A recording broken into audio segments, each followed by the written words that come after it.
크로멜이라는 사람은 영국의 유명한 정치가이자 또 장군이며 이 수상까지 역임한 사람입니다.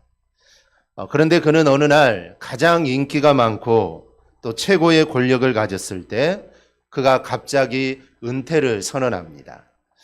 크로멜은 은퇴하면서 그의 부하 직원에게 나는 이제 내 시골로 돌아가고 싶네. 이제부터는 작은 교회에서 사람들에게 말씀을 가르치며 조용히 주님을 섬기고 싶어 라고 말을 합니다. 그러자 그의 부하 직원은 각하께서는 아직 충분히 능력이 있고 많은 일을 할 수 있는데 왜 모든 것을 포기하고 시골로 떠나려고 하십니까? 라고 묻습니다. 그러자 그는 아주 단호하게 이렇게 말을 합니다. 나는 결코 환상을 쫓지 않네. 오직 주님의 뜻을 쫓고자 하네. 라고 말을 합니다. 이 크로멜에게는 사람들이 갈망하는 권력이나 존경받는 것은 환상 같은 것이었습니다. 그에게 더욱 중요한 것은 오직 하나님의 뜻이었다는 것이죠. 요한일서 2장 17절의 말씀을 아마 제대로 알고 깨달은 것 같습니다. 이 세상도 그 정욕도 지나가되 오직 하나님의 뜻을 행하는 자는 영원히 거하느니라. 이 말씀을 보면 두 가지가 대조를 이룹니다. 지나가되 또 하나는 거하느니라 라는 말씀입니다. 즉, 이 세상으로부터 쫓아온 모든 정욕과 그 세상은 지나가는 반면에 하나님의 뜻을 행하는 것은 영원히 거한다라는 것입니다. 세상의 권력도 영광도 돈도 의미 없다는 것은 크로멜도 또 사도 바울도 그리고 하나님의 쓰임받은 모든 사람들이 공통적으로 고백하는 내용입니다. 세상의 권력은 영원하지 않습니다. 세상의 영광 영원하지 않습니다. 재물, 건강도 잠깐일 뿐입니다. 그래서 믿음의 사람들은 우리에게 세상의 헛된 가치들을 쫓지 말라라고 우리에게 말을 합니다. 세상의 것을 의지하지 말라라고 우리에게 말을 하죠. 오늘 본문을 통해서도 우리가 이런 점을 우리가 보게 됩니다. 주전 605년 이 바벨론의 느부갓네살 왕은 남유다를 공격하여 수많은 청년들을 포로로 끌고 옵니다. 그 중에 다니엘과 그의 3명의 친구들도 포함되어 있습니다. 이 역사에서 신바벨론 제국의 제2대 왕으로 부르는 이 느부갓네살은 왕이 된 지 2년 되는 해에 어느 날 특별한 꿈을 꾸게 됩니다. 그런데 1절을 보면 그 꿈을 꾸고 난 후 느부갓네살은 다시 잠을 이루지 못하고 그가 번민에 빠지게 됩니다. 왜냐하면 아주 특이하고 특별한 꿈이었기 때문입니다. 그래서 이 느부갓네살 왕은 날이 새자 자기 나라의 박수들과 술객들 또 점쟁이들 술사들을 다 불러서 자신의 꾼 꿈을 알려달라고 말을 합니다. 그것은 그가 꿈을 꾸었지만 그 꿈을 희미하게 기억하고 있었기 때문입니다. 우리도 밤에 수많은 꿈을 꿉니다. 그런데 아침에 일어나면 무슨 꿈을 꿨는지 다 잊어버리게 됩니다. 이 정신과 의사의 말로는 우리가 잠에서 깨어나기 직전에 꾼 꿈만 우리가 기억하지 그 전에 꾼 꿈은 다 잊어버린다고 합니다. 그래서 꿈을 꾸기는 꾸었는데 이게 무슨 꿈을 꾸었는지 잘 기억이 안 나는 것은 깨어나기 훨씬 전에 우리가 꾼 꿈입니다. 느부갓네살 꿈도 그렇습니다. 꿈을 꾸기는 꾸었는데 깨어나기 직전에 꾼 꿈이 아니라 이 꿈이 희미하게 기억이 납니다. 즉, 잘 기억이 나지 않는 것이죠. 그런데 느부갓네살 왕이 생각하기에 이 꿈은 보통 꿈이 아니라는 생각이 든 것이죠. 그래서 너무나도 이상한 꿈이라서 내가 이 꿈에 대해서 내가 반드시 알아야겠다라는 생각을 하게 됩니다. 그래서 5절, 6절을 보면 이렇게 말을 합니다. 왕이 갈대아인들에게 대답하여 이르되 내가 명령을 내렸나니 너희가 만일 꿈과 그 예석을 내게 알게 하지 아니하면 너희 몸을 쪼갤 것이며 너희의 집을 거름더미로 만들 것이요 너희가 만일 꿈과 그 예석을 보이면 너희가 선물과 상과 큰 영광을 내게 얻으리라. 그런즉 꿈과 그 해석을 내게 보이라. 즉 꿈과 해석을 말하지 않으면 죽이겠다는 것입니다. 이 꿈을 말해줘도 해석을 말하기도 힘든데 꿈도 알려달라 하고 그 꿈의 해석까지 알려달라고 합니다. 그래서 알려주지 않으면 다 죽이겠다는 것이죠. 그리고 반대로 꿈과 해석을 보이면 내가 너희에게 큰 상을 주겠다라는 것입니다. 그럼 느부갓네살 왕은 왜 이렇게까지 강하게 명령을 내렸을까요? 그냥 알려달라고 해도 될 텐데 알려주지 못하면 다 죽이겠다. 왜 느부갓네살 왕은 이렇게 강력하게 말하는 걸까요?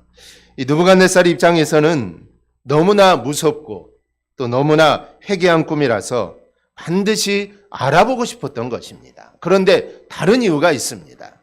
이 느부갓네살 입장에서는 내가 반드시 이것을 알아야겠다라는 그런 생각이었지만 하나님께서는 그 꿈을 통하여 다니엘을 세우기 위한 깊은 뜻이 그 안에 있었던 것입니다.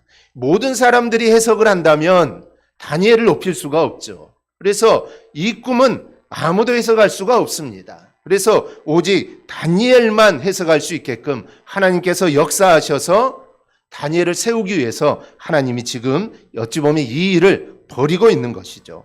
다니엘은 바벨론의 포로로 끌려온 청년입니다. 참 처지가 딱한 청년이죠. 우리는 다니엘의 결말을 알기 때문에 다니엘이 나중에 어떻게 된다는 걸 알기 때문에 다니엘의 딱한 처지였다는 생각을 안 하지만 당시에 다니엘은 너무나 외롭고 정말 괴로운 상황이었습니다. 그런데 다니엘은 그런 상황 속에서도 왕이 주는 포도주와 음식을 거절합니다. 즉 우상에게 드려졌던 음식이고 하나님이 금하신 피와 기름이 들어간 음식이기에 다니엘의 입장에서는 그거는 도저히 먹을 수가 없었습니다. 그래서 다니엘은 목숨을 걸고 그 음식을 먹지 않았던 것이죠. 만약에 저와 여러분이 다니엘의 입장이라면 그런 상황에 놓였다면 우리가 어떻게 했을까요? 아마 이렇게 말했을지도 모릅니다. 야, 하나님도 이번만은 봐주시겠지. 상황이 이러니 야 어쩔 수 없어. 하나님도 이해하실 거야. 야 이번만 잘 넘기고 야 다음부터 하나님 말씀대로 하면 돼. 누구나 다니엘과 같은 상황이 온다면 이렇게 말하고 행동할 겁니다. 그리고 하나님도 충분히 이해하실 겁니다. 그런데 다니엘은 하나님의 말씀에 대한 열심, 하나님에 대한 열심이 다니엘은 남달랐습니다. 즉 한마디로 다니엘은 목숨을 걸고 하나님의 말씀을 지키는 청년이었습니다. 우리와는 달랐죠. 그러기에 하나님은 이런 청년을 쓰시기 위해 이런 청년을 그냥 죽게 내버려둬서는 안 되기 때문에 이런 청년을 쓰시기 위해 하나님께서 느부갓네살 왕에게 일부러 이런 꿈을 꾸게 하셨던 것입니다. 이렇듯 하나님은 하나님을 향한 열심, 또 말씀을 향한 열심이 있는 자를 결코 내버려 두시지 않습니다. 한 나라의 왕을 움직여서라도 하나님은 그 사람을 보호하시고 인도하시는 겁니다. 그러니 우리가 어떤 상황에 놓이더라도 우리가 하나님만 바라보며 말씀만 의지하며 우리가 나가기만 하면 됩니다.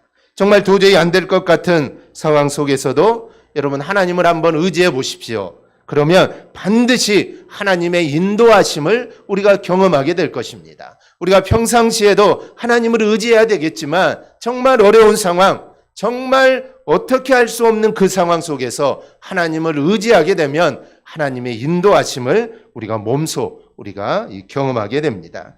사실 이 꿈은 바벨론의 술사들은 해석할 수가 없습니다. 그들이 아무리 지혜가 뛰어나고 아무리 똑똑하다고 해도 그들은 이 꿈을 해석할 수 없습니다. 왜냐하면 이 꿈은 하나님이 주신 꿈이기에 하나님의 지혜를 받은 사람만이 해석할 수 있습니다. 바로 그 사람이 다니엘이죠. 그래서 이 꿈은 어느 누구도 해석할 수 없습니다. 오직 하나님의 지혜를 받은 다니엘만이 해석할 수 있는 꿈이라는 것이죠. 느부갓네살이 꿈에 본 것은 큰 신상이었습니다. 그 신상은 크고 번쩍번쩍 광채가 나며 그 모양이 정말 무섭게 생겼는데 머리는 숭금이고 가슴과 팔은 은이며 배와 넓적다리는 노시요 다리는 철이었습니다. 그리고 그 발은 일부분이 철이며 일부분은 진흙으로 되어 있었습니다. 그러니 얼마나 희귀합니까? 그런데 느부갓네살이 그 신상을 보고 있을 때 사람이 손도 대지 않았는데 산에서 큰 돌 하나가 날아와서 철과 진흙으로 된 발을 쳐서 부숴버렸습니다. 그러자 철과 진흙과 녹과 은과 금이 일세 다 부서져서 여름철 타작마당에 겨와 같이 되어 바람에 다 날아가 버리고 흔적조차 없어졌으며 그 신상을 친 큰 돌은 하나의 큰 산이 되어 온 세상을 가득 채워버립니다. 그럼 이 신상을 어떻게 해석을 해야 할까요? 이 대부분의 신학자들은 이 신상을 금은 바벨론을 의미하고 가슴과 팔이 은으로 되어 있는 나라는 페르시아, 배와 넓적다리가 노수로 되어 있는 것을 헬라를 상징한다고 말을 합니다. 그리고 종아리가 철로 되어 있는 것은 로마를 의미하고 두 발이 철과 진흙으로 되어 있는 것은 로마 제국 이후에 나타나는 여러 나라의 왕국을 상징한다라고 해석을 합니다. 그리고 마지막에 나오는 손대지 않은 돌, 즉 뜨인 돌은 예수님을 가리킨다라고 이렇게 해석을 합니다. 그렇다면 하나님은 왜 느부갓네살 왕에게 이런 신상을 보여주었을까요? 첫째는 아무리 강대한 나라도 반드시 끝이 있다는 것을 보여주는 겁니다. 이 본문에 나오는 금과 은과 놋 그리고 쇠는 역사적으로 아주 강성했던 바벨론 제국, 페르시아, 헬라, 로마를 상징합니다. 그리고 쇠와 흙은 그의 버금가는 여러 나라들이 존재했음을 보여줍니다. 그런데 그 나라들이 지금 어디에 있습니까?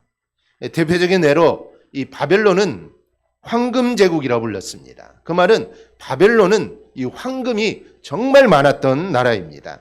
다니엘 3장 1절을 보면 느부갓네살이 금으로 한 신상을 세우게 됩니다. 그런데 높이가 60규빗, 너비는 6규빗, 그것을 바벨론 지방의 두라 평지에 세우게 되죠. 얼핏 계산해 보아도 60규빗은 30m가 되고 폭은 약 3m가 됩니다. 그런데 이 신상을 금으로 만들었다고 하죠. 이렇게 큰 신상을 금으로 세우려면 이 금이 얼마나 많이 들겠습니까? 상상하기 어려울 정도입니다. 그만큼 바벨론은 이 금이 많은 나라입니다. 그런데 이렇게 정말 모든 것이 풍성하고 넉넉했던 나라들도 몇 년을 못 갑니다. 이 역사의 기록을 보면 황금제국이라고 불렀던 이 바벨론은 70년밖에 있지 않았습니다. 70년이 지난 후에 바벨론은 멸망을 하게 됐죠. 이 바벨론을 이어받은 페르시아는 200년밖에 존재하지 않습니다.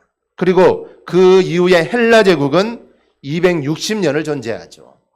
그나마 로마는 그래도 오래 존재했는데 서기 395년에 로마가 세워진 지 400년 만에 동로마와 서로마로 분리가 되게 됩니다. 그러니까 아무리 강대한 나라, 그리고 아무리 강성한 나라도 몇 년을 못 갔던 것이죠. 즉 하나님이 세우지 않으면 아무리 강성한 나라나 정권도 무너진다는 것입니다. 그래서 시편 기자는 이렇게 고백합니다. 시편 121편을 1절을 보면 여호와께서 집을 세우지 아니하시면 세우는 자의 수고가 헛되다라고 말을 합니다. 여기서 집은 말 그대로 집을 의미하기도 하고 우리의 가정, 하는 일, 사업, 이 모든 것을 의미합니다. 그런데 사람들이 집을 세우는 일의 성패가 우리 인간의 노력이 아닌 하나님께 달려있다라고 말을 합니다. 그리고 그 하나님께서 집을 세우지 않으신다면 우리의 노력, 우리의 열심, 이 모든 것들은 다 소용없는 일이다라는 것이죠. 이 말씀의 대표적인 예가 바로 이 바벨탑 사건입니다. 창세기 11장을 보면 하나님의 홍수 심판에서 살아남은 이 노아의 후손들이 신할 평지에 이르게 됩니다. 그리고 그들은 벽돌로 돌을 대신하고 역청으로 진흙을 대신하여 성과 대를 쌓아 올리게 됩니다. 그리고 그들은 이렇게 서로에게 말을 하죠. 11장 4절을 보면 자, 성읍과 탑을 건설하여 그 탑 꼭대기를 하늘에 닿게 하여 우리 이름을 내고 온 지면에 흩어짐을 면하자. 이들이 그 옛날 정말 기가 막힌 아이디어로 하늘에까지 이를 높은 성을 쌓고 우리가 흩어짐을 면하자라고 했지만 그들이 가장 중요한 것을 그들은 생각하지 못했습니다. 그것은 바로 하나님의 뜻입니다. 즉 하나님의 뜻이 어디에 있느냐를 그들은 생각하지 못했던 것이죠. 하나님의 뜻은 그곳에 있지 않았습니다. 하나님은 그들이 그곳에 모여서 함께 모여 살기를 하나님은 원하지 않았습니다. 그래서 그들의 수고는 헛된 것이 되어서 그들의 역사는 중단이 되고 오히려 그들의 언어가 혼잡해서 뿔뿔이 흩어져 버리는 그런 결과를 맞이하게 됩니다. 이처럼 여호와께서 집을 세우지 아니하시면 세우는 자의 수고가 헛된 것을 우리가 알게 되기를 축복합니다. 우리가 스스로 우리의 집을 세워보겠다, 우리가 피땀 흘려 우리가 노력한다고 해도 그 안에 하나님의 뜻이 없다면, 그 안에 하나님이 없다면 이내 무너져버릴 헛된 수고에 불과한다는 것을 우리가 깨달을 수 있기를 바랍니다. 그래서 무슨 일을 하든지 우리가 먼저 해야 될 것은 하나님의 뜻을 구하는 것입니다. 즉 하나님의 뜻이 어디 있느냐, 하나님의 뜻이 어디 있느냐가 정말 중요합니다. 그래서 아무리 사소한 일이라고 할지라도 우리는 먼저 기도로 하나님께 아뢰고 하나님의 뜻을 깨달아 하나님의 뜻에 합당한 인생의 집을 지어나가는 우리 성도들이 될 수 있기를 바랍니다. 그래서 사도 베드로는 이렇게 말합니다. 모든 육체는 풀과 같고 그 모든 영광은 풀의 꽃과 같으니 풀은 마르고 꽃은 떨어지되 오직 주의 말씀은 세세토록 있도다. 이 세상의 모든 것이 다 사라지고 없어지지만 오직 주의 말씀만 영원하다라는 것입니다. 강대한 나라가 이런데 우리의 생각이나 계획은 바로 더할 것입니다. 아무리 내가 계획을 세우고 또 세워도 하나님이 허락하시지 않으면 이게 소용이 없습니다. 내가 무슨 일을 실행해도 하나님이 허락하지 않는다면 이거는 아무런 의미가 없습니다. 그런데 사람들은 자기가 생각하고 계획하고 세우는 일들이 영원할 거라고 생각합니다. 그러나 절대 그렇지 않습니다. 오직 주의 말씀만 영원합니다. 오직 주님만 영원합니다. 그러니 우리가 말씀 붙잡고 하나님 붙잡고 살아가는 저와 여러분이 꼭 될 수 있기를 바랍니다. 둘째로 느부갓네살에게 이 신상을 보여주신 이유는 사람이 아무리 세우려고 해도 세상의 나라는 무너진다는 것입니다. 하나님은 강력한 통치자요 정복자였다 불렸던 이 느부갓네살에게 사람이 세운 나라는 결국 무너질 거라는 것을 이 꿈을 통해 보여주셨던 것입니다. 역사에서 이 네부카드네자르 2세라고 불리는 이 느부갓네살은 주전 630년에 태어나 주전 565년에 사망한 것으로 알려져 있습니다. 이 느부갓네살 왕은 그 당시에 도시국가에 불과했던 이 바벨론을 당시 세상의 중심이었던 중동 지역의 가장 강대한 나라로 만들었고 역사상 가장 강대하고 부강한 나라로 만들었습니다. 그리고 금신상을 만들고 그 앞에 모든 사람을 절하라 했습니다. 그 금신상은 자신을 형상한 것이죠. 즉 자신이 신이 되기를 원한 것입니다. 자신도 나라도 영원하기를 바라는 마음에서 그렇게 한 것이죠. 그런데 다니엘 4장을 보면 느부갓네살 왕이 자신의 궁에서 두 번째 꿈을 꾸게 됩니다. 그 꿈은 한 나무에 대한 환상인데 결국 그 꿈도 다니엘이 해석을 해줍니다. 그런데 꿈에 느부갓네살 왕이 짐승처럼 7대를 살게 될 것이라고 합니다. 그 꿈대로 느부갓네살 왕은 왕위에서 쫓겨나 짐승 같은 삶을 살게 됩니다. 33절입니다. 바로 그때 이 일이 나 느부갓네살에게 응함으로 내가 사람에게 쫓겨나서 소처럼 풀을 먹으며 몸이 하늘 이슬해졌고 머리털이 독수리 털과 같이 자랐고 손톱은 새 발톱과 같이 되었더라. 이 성경학자들은 느부갓네살 왕이 이렇게 된 이유가 정신병을 앓았기 때문이다라고 말을 합니다. 이 느부갓네살 왕이 앓았던 이 정신병은 유대 역사가 요세푸스, 그리고 바벨론 역사가 베라수가스, 그리고 헬라 역사가 아비데네우스의 기록에 그대로 남아 있습니다. 그래서 성경에 있었던 이 일이 사실이었다는 것을 이 증거를 하는 것이죠. 현대 정신의학과 의사들은 이 느부갓네살 왕의 정신질환이 라이켄트라피다라고 말을 합니다. 이것은 마치 자기가 동물처럼 변했다고 생각을 해서 동물과 같은 행동을 하는 것입니다. 즉 자기가 동물이라고 생각을 합니다. 마치 자기가 소라고 생각하면은 소처럼 네 발로 기어다니고 풀을 먹는 것이죠. 그래서 느부갓네살 왕은 자기가 동물이 되었다라고 생각을 하고 동물과 같은 삶을 살았다는 것입니다. 역사를 보면은 사람들이 나라를 세우고 또 가정을 세우고 이런저런 것들을 세우려고 합니다. 그리고 그것을 세우려고 정말 죽기로 노력을 합니다. 그런데 아무리 느부갓네살 왕이 나라를 세우려고 해도 바벨론이 무너지고 자신이 무너지듯 사람의 힘으로는 이게 안 되는 것입니다. 시편 121편 1절을 다시 보겠습니다. 여호와께서 성을 지키지 아니하시면 파수꾼의 깨어 있음이 헛되도다. 이 고대 사회는 이 전략적 요충지에 초소를 설치해 놓고 거기에 적들의 동태를 파악하기 위해서 보초를 세우게 됩니다. 만약 적의 군대가 쳐들어오는데 초소의 보초병들이 잠이라로 들어서 그 사실을 알리지 못한다면 그 나라는 패망할 수밖에 없습니다. 그래서 당시 각 나라는 보초병들을 가장 잘 훈련된 군사들을 배치하고 어떤 나라들은 소문난 용병들을 고용해서 그 나라를 지키게 합니다. 그만큼 그들의 임무가 중요한 것이기 때문입니다. 그런데 솔로몬은 성을 지키기 위한 가장 궁극적인 요소는 인간적인 노력이 아니라 하나님께서 성을 지켜주시는 것이다 라고 말을 합니다. 그리고 그렇지 않으면 아무리 뛰어난 파수꾼이 지킨다 하더라도 그들의 노력과 수고는 모두 허사임을 말하는 것입니다. 일례로 이 바벨론의 왕이었던 이 벨사살을 보십시오. 그는 영토를 중동과 북아프리카로 넓히면서 가장 강력한 제국을 이루었습니다.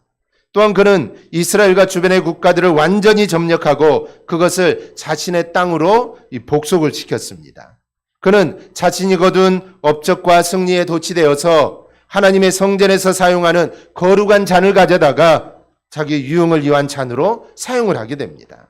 이는 하나님의 영광을 훼손하는 것이고 여호와 하나님을 모독하는 의도가 그 안에 담겨져 있는 것입니다. 즉 우리의 신이 여호와를 이겼다는 것이죠. 그래서 성전에서 가지고 온 기물을 가지고 술을 마시며 잔치를 벌였던 것입니다. 바로 그날 한 손가락이 나타나 왕궁 촉대 맞은편 석회벽에 메네베네 데겔 우바르시인이라는 글자를 쓰고 사라지게 됩니다. 이 말은 하나님 앞에서 그의 부족함을 보았기 때문에 하나님의 그의 나라를 나누어서 끝나게 할 거다라는 것입니다. 정말 그는 모든 것을 이루었다고 생각을 했습니다. 모든 것을 이루었고 강대한 나라를 이루었으니 이제 우리나라는 후손들이 계속해서 이어나갈 것이다. 그는 그렇게 생각했지만 그 말씀이 떨어진 그날 밤 벨사살은 죽게 되고 메대 사람 다리오가 왕위에 올라 바벨론은 그 시대를 마감하고 맙니다.